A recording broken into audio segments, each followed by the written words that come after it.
Hi everyone, this is Ingemar. Welcome to Fixer Repair Daily. I have a little task here that I did, and I thought I'd share it so that you would all have something to do on the days that you say, oh my God, I'm bored. Today is February the 9th, beautiful day, just prior to the storm.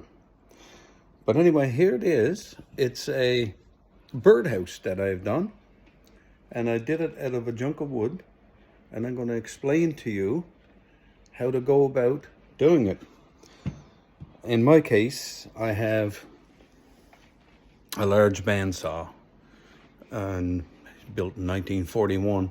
One of those days I'll do a video on that particular piece. And I also have, I'm fortunate enough to have a 14-inch bandsaw also. I don't know if you could do this without anything else. I'm sure there's crafty people out there that could make the same thing without a bandsaw. But this is structurally just a chunk of wood, spruce actually, and it's 14 inches high. It's a 6-inch junk, meaning that the junk from across the diameter is 6 inches. And then I just peeled the bark, as you can see. The bark is peeled off. That's just this part here is just a loading handle for where if you screw it on to another area. But let me explain to you how it's done. The roof is tilted, as you see, 20 degrees. That's so the water would run off. And while it's on the bandsaw top and you got it angled, you cut 1 inch. You cut 1 inch off, and you can see the mark right across here. First move you do after you peel it, you cut 1 inch off, and here you cut 1 inch off the bottom. You see that? Just here. And you put that aside and you can sand it and do what you like with it.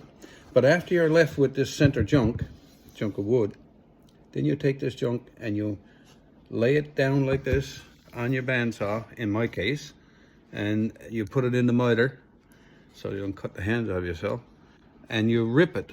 You see that mark right there? You rip it right through. And then you got 2 halves. So the reason you do that is because if you look in the hole, see, can you see in the hole? Not very well. But if you can see in the hole there, it's hollow. So after you got 2 halves, I stick it up like this, because I got the large bandsaw. I stick it up like that, and then I cut the center right out. See, look. See that? I cut the center right out of the half, out of this half, and then I cut the center right out of this half. So then I got an empty chunk. And then I countersink 2 screw holes, one here. I don't know if you can see that very well. One hole here, and of course the other hole here on the back. And I screw the 2 shells together, so now I got a pipe. Once if you actually looked at it without the bottom on it, it would be just a hole, a pipe. After that, I screw the bottom on. The bottom is screwed on. I countersink 2 screws, and I put the bottom on right there, like that there. And you line it all up, and in the beginning, and you can faintly see the mark here. You line up the 2 marks here, so that you get the 2 pieces back on. And also I draw a straight line as center as I can to the junk, so that you get it back together again as good as you can. Remember, it's for a bird. They're not going to complain much. And then of course the top is also cut on an angle so that it would fit back on again. I don't really know if you need to really cut the angle again, because if you cut it square and the top is still angled, it will still do its job. But because it's already set in the mold, I cut this off here to get the angle for the rain drip. And then I just run the whole inch again because it's already set up that way and I don't have to reset. After that, I countersink the holes in the roof and I screw that back on.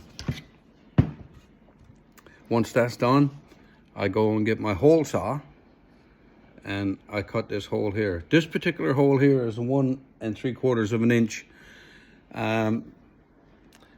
It may be a little large, So I got to look it up to see exactly what it should be for certain birds, but I'm sure that there'll be birds that'll use this 1 3/4 hole. So I'm pretty sure, I'm thinking that at the most 1.5 inches would probably be the smallest, but I have to look it up.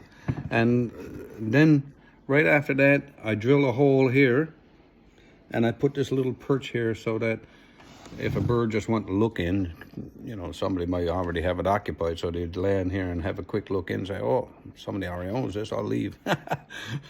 If not, if it's not owned, they might just say, I think I'll take up space here and be mine. So anyway, after it's all said and done, of course you could paint it, you could do what you like. I just like the look of the natural looking wood. It's a chunk of wood. The birds would look at it and say, oh wow, it's a chunk of wood, it's a piece of a tree. They wouldn't be repelled by it because it's part of nature the way it is, and it's dried out and it's sheltered and it's weatherproof because of the roof.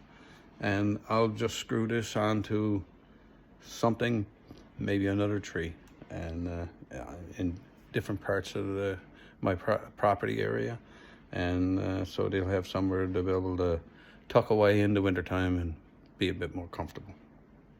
Anyway, that's my Sunday thing today.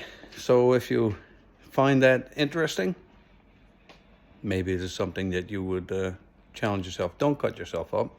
Don't cut your hands. You want to brace it pretty good when you're cutting with a bandsaw, because anybody who've ever used a bandsaw know that there's odd times that it would jam up. So be very careful, especially in powerful bandsaws like the large one like I got. So anyway, just to give you, for instance, here's just a piece. I cut one up just so that you could see that it would be hollowed out inside, and that's just the entry of the door area. So it's just a nice project. It's something that come to me, and I thought I'd do it, and I did. I enjoyed it, and Monday coming, I'm planning on making a few, because I expect that there'd be no trouble to part with them. I'm sure people would like it. It's very nice to look at. So as always, stay safe. Take care of yourself, everyone.